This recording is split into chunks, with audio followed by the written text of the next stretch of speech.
Back here at Bowman Gray Stadium, where, as you can tell, it's been raining pretty hard for about a while now.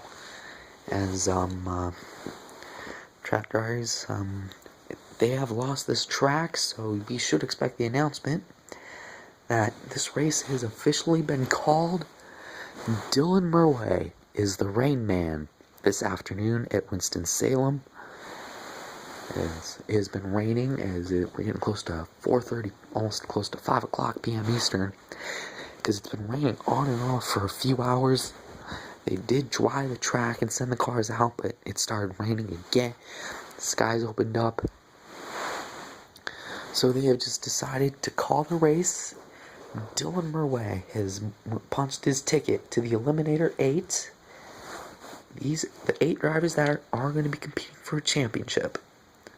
The 4, 22, 24, 2, 3, 19,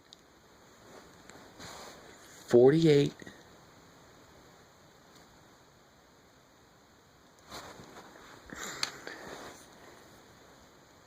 and the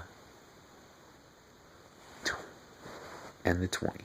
The 88, 42, 16, and 21 are eliminated from championship contention.